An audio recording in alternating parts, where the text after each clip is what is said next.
The first social problem that I looked at from class is victim blaming, which is usually talked about in reference to rape and sexual assault.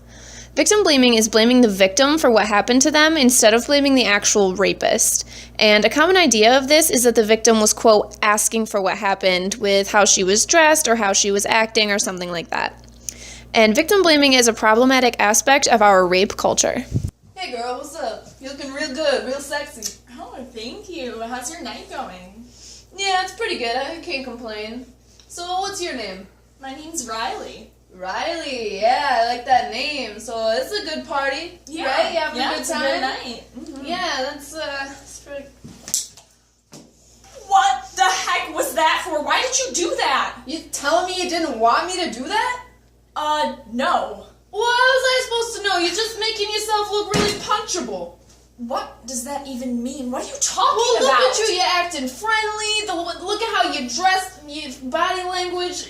Anyone would have punched you. My mistake. Are mistake. you seriously trying to blame me right now? I cannot be blamed for my urges and being confused by your actions. Okay. You never told me you didn't want me to punch you. How was I to know? Are you serious? Yeah, this kind of feels like your fault. I chose to talk about victim blaming because it's an important topic because rape culture is a huge social problem right now. The backlash from victim blaming makes a lot of victims afraid to come forward about what happened to them, and we often see rapists not being convicted for their crimes or given very lenient sentences, such as Brock Turner that we discussed in class. It's also teaching girls not to get raped instead of just teaching people not to rape people. This issue connects to course content because obviously the example of punching in the video was a metaphor for rape or sexual assault. And we talked a lot in class about rape culture, a big part of which was victim blaming, which we also read a lot about specifically in the article Asking for It by Kate Harding.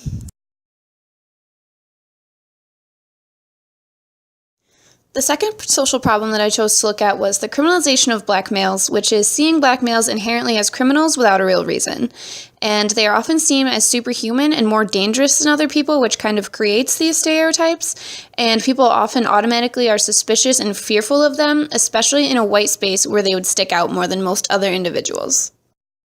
Reporting live from Rochester, New York, where earlier today an unarmed black man was shot down by a police officer. Today we have Officer Brown here, and he would like to explain this story a bit further. Can you tell us what happened today, officer? Yeah, sure, that's not a problem. See, my partner and I, we were in our cruiser. We're driving down the street in a white neighborhood. We were in a white space. And we saw this unarmed black man and his friends. They were on the other side of the street. Again, in the white space, looking very suspicious, possibly dangerous. So we popped out of our car and went over, decided to talk to them a little bit. And when we asked them to stop and be frisked, they became agitated. And the situation escalated quite quickly. All right, well, it was reported that he was unarmed. How can you explain what happened? Well, you see, in my line of duty and, these people where they are in this space where they didn't belong, I thought perhaps he was reaching for a weapon of some kind and that my life was in danger and my partner's life. But he was just reaching for his identification card, which I found out later, which I had asked him to get out. And but it was possible that it was a weapon and I was in trouble, so I did what I had to do, unfortunately. But he did have a criminal record, so I'd say I was justified in what I did. All right, well, it was released that the criminal records were not given out until after this said event occurred. How can you explain this? Well, a good cop always knows. A good cop always knows when someone's a criminal. It's just there's a way about them. In this case, perhaps skin color was an indication.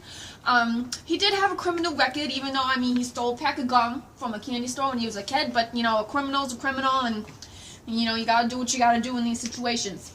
This topic was important because it perpetuates a lot of negative stereotypes about black males, which has led to the high and disproportionate rates of incarceration and killings by police of those black males. It's also important because in the last year or so, the Black Lives Matter movement has brought this issue a lot to mainstream media. This connects to course content with the institutionalized racism in the government and law enforcement towards these black males, as well as connecting with the white space and how black folks often stand out and are seen as suspicious in the white space, and also connects with the article Why Police Are Killing Black Males with Impunity, which discusses the issues of black males being criminalized. Topic I discussed was sacrifice zones, which are geographic areas chosen and then damaged by things such as extraction and pollution. These places are usually seen as expendable as well as the people who live there because they're usually in low income and minority areas. We need to pick a location for the new Sweetums factory. All right. We can't use any of this state land. So our options are just outside Portville or just outside Richton. Ooh, I don't know about that one. I don't think that's a good idea. Richton, the rich people tend to get angry about cancer and birth defects from our chemical spewing.